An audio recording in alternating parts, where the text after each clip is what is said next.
Good morning and welcome to My West Michigan. It is Tuesday, September 24th, and you are looking at a beautiful live picture look from at our that. Michigan Terror Cam. Montgomery Manor looking beautiful today with all of your yachts in the water there. Well, you know, I hate to brag, but the staff has really done a nice job, haven't they? They sure have. They're keeping it picture perfect out there for you. Yes. Oh my gosh. Well, we begin this morning with a reminder, as if you can't tell, the 2020 elections are approaching. Are you registered to vote? This is National Voter Registration Day. So why not use the opportunity to be sure your voice is heard come Election Day? Get yourself registered. Yes. Please. And in addition, it's also National Punctuation Day. It was founded in 2004 and promotes the correct usage of punctuation. You may ask, why is this important? She puts a question mark at the end of that. Oh, There we're you moving. go. See, we're going to tell you why it's so important. Because without punctuation, you wouldn't be able to ask questions. You wouldn't be able to yell at people. You wouldn't be able to even know when to pause when you're reading a book at the end of a sentence. Everything just be all run on, run on, run on. Well, in honor of the day, we thought we'd have a little quiz. Uh-oh. And we want to know, we're going to put up a little something, something. We'd like for you to say which one is correct. Oh. Okay, now, my darling, I can hardly read that. Oh, it's, I know. Okay, she finally admitted that after taking time to think, she didn't know the answer. What the? Whoa. Valerie, you better do these. Okay. Here's the correct one. We want to know where to put the punctuation, right? Yes. Oh, I see what Yes. Oh, okay. So she finally admitted, Comma. you're doing. Okay. after taking time to think, Comma. that she didn't know the answer. Okay, Oh, I see how this Okay. works. all right. Yep. Yeah. Next one. All right. My dad used to say, when you lie down with dogs, you get up with fleas. Ooh.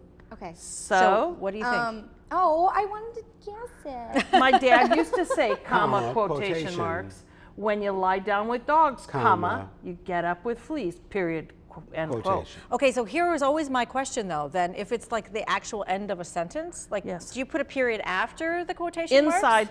Inside the Always. quotation I marks. always mix that up. Yeah, I put them do. inside. And then you just Keep start- them warm, put them inside the quotes. Ooh, that's a good way to And then remember. and then not a period, just the quotes, and then you can start with a capital letter and move on. Yep, yep. Okay. Do you know what? As a rule of thumb, you know what I always do? Siri. Serious? Yeah. Yes. Or try it out in Word and it'll tell you what to do. But what was You know your what I mean? Like question? if you're reading a book and it's like and it's the quote of what the person actually Yes. said, and then the narrative continues. Is there a period after those quotation marks to end that thought, and then Yeah. the narrative continues? Never, it never. would be inside the quotation marks, but the narrative can continue if outs- there's a period warranted in that location. Okay, so Yes. that's optional. Well, it would be necessitated by whether or not you had a complete sentence there, Okay. and that the next thing was going to be a sentence. Okay. If it was like a fragment of a sentence, it would have to be a comma to complete. You need The to have a comma class. also would go inside the quotation marks. Call me English teachers Yes. if I'm wrong. I believe I'm right. Yes. If I understand the question correctly. And if I'm wrong, I didn't understand the question Right, correctly. that's true. I probably didn't explain it correctly. But you know what? It just seems though that like a lot of punctuations have just sort of gone by the wayside. I mean, how often do you use a yeah. colon anymore? I Or a semicolon? I don't know, even know what but- those are for. I do notice with people my age that they always put an exclamation mark after everything. I don't know why, and I've noticed it, like in emails and everything, it's just exclamation point. And if you don't, and if it's just a period, they think it's too serious. I'm like, no, that's a formal way.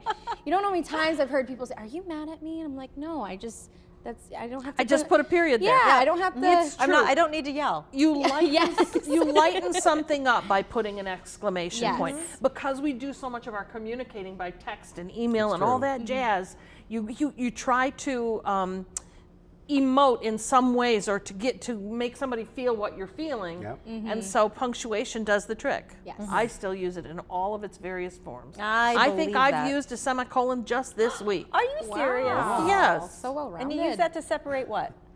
Two connected thoughts that were sentences. Okay. Yeah. I don't Where know. do emojis English fit in? I know. They also do the job. Here.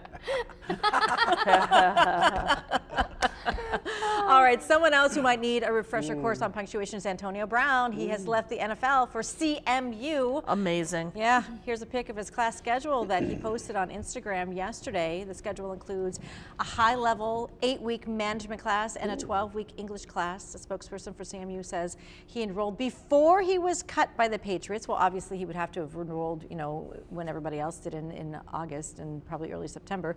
Brown never graduated from CMU before joining the NFL in 2009, so he's going back to continue. Big question a lot of people are asking is like, how long can you leave that degree dangling before you can go back and finish it? I think you always get a chance to go back, don't Think so? you? I I think think so. You hear these stories of people who go back after many, many years, their credits were applied. Yeah. But he's doing it online. Yes. Correct? Oh, So he's okay. not going You're to not be in your roaming around class. campus. Right. He's not going to be sitting next to you. There would be I think, an outrage or whatever if he were to show up on campus and want to take a class there. Yeah, I'm thinking. too much ruckus. I do agree with that. Yep. And now the stories of two young women who are changing the world. The first is the Swedish teenager who's sparking a global youth movement on climate change. 16-year-old Greta Thunberg made a passionate plea for action at the UN Climate Summit on Monday. Here she is. People are suffering. People are dying. Entire ecosystems are collapsing. We are in the beginning of a mass extinction, and all you can talk about is money and fairy tales of eternal economic growth. How dare you? How dare you? She used those words a few times. Thunberg is warning that inaction by world leaders will lead to an irreversible climate disaster. She's also become an internet meme for this icy stare she gave President Trump when they crossed paths yesterday. You know, he wasn't going to be there, and then he decided to show up. But can you say stink eye? Trump later appeared to mock the teen on Twitter. He tweeted, "She seems like a very happy young girl looking forward to a bright and wonderful future. So nice to see." Oh. Yeah, I think on Instagram, in a course of an hour, I saw every single celebrity repost that on Instagram, that video, and I mean that was my entire Twitter feed, Facebook. Of her speaking yeah, or her stink speech, eye moment? Yeah, her speech. Yeah. It was very, ooh. Empowering, for sure. And now to the young woman whose action is said to have inspired the Me Too movement. Yeah, she is Chanel Miller, the survivor in the Brock Turner rape case. For years, she was known only as Emily Doe. But earlier this month, the 27-year-old revealed her identity while preparing for the release of her memoir, Know My Name. That book is available today. Miller has a degree in literature. She hopes to one day write children's books. She was afraid to go public at first, thinking that it would humiliate her and perhaps put an end to her dream. Her rapist, Turner, is a former student and swimmer at Stanford University. He was convicted of sexual assault but was sentenced to just 6 months in jail. Later, Miller's 13-page victim impact statement went viral. This was back in 2016. And as I mentioned, activists have credited her with helping to spark the Me Too movement.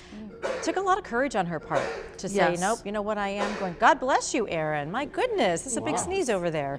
To go through with it and say, hey, you know what, I don't care. It is more important to stand up no matter the risk. I mean, it's a lot for her to have done that. Right. She is eloquent and powerful in the way that she speaks, not only the words that she chooses, but I heard her on NPR in an extended interview this morning, and she's got a lot to say, and her book is out today. Well, there's a petition being circulated to get the Oxford Dictionary to change the way it defines the word woman.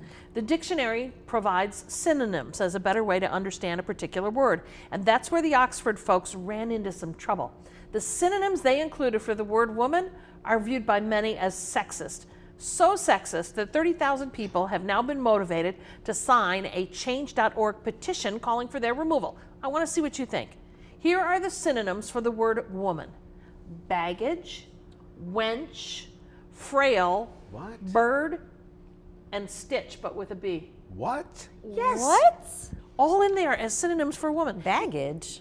Right. Wait a Yeah. Yes. Really? Yes. So the petition says these terms are offensive, they are derogatory, and archaic. Yeah. Absolutely. Goodness. Well, I So guess we'll see I if just they don't change it. even get like the cinnamon relationship. Yeah. Well, right. That's a problem. It's like maybe from the 1800s. I don't know. Oh my That's ridiculous. goodness. I can't believe Sounds there's like a pirate was talking or something.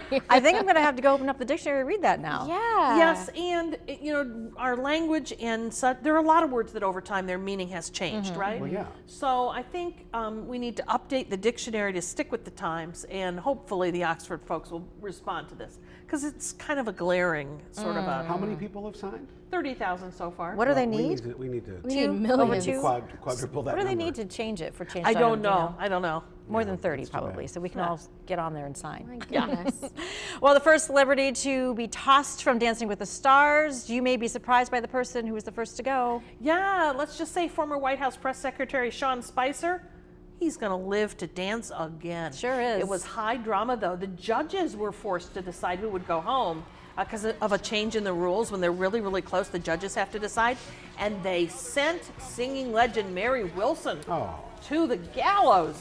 Kind of a sad choice, as I would have enjoyed watching her for a while. But the Spicer finish was a bit of a surprise. Dude can't dance very well, although he's now appealed to MAGA fans to keep him on the show. He says he's going to run it like a campaign with buttons and yard signs if need be. And he sure did do that. It was an entertaining show last night. The judges, of course, they were a little bit more lenient on opening night. Now they're down to brass tacks and they're giving away 3s and 5s and really starting to critique people. So it's always fun to see everybody evolve. Yeah, you're I've been watching this watching season. it. Yeah, I don't that's good. normally, but for some reason I'm like, it's on. I'm watching it. Yeah, Good. I love it. You'll be our point person then. I will be.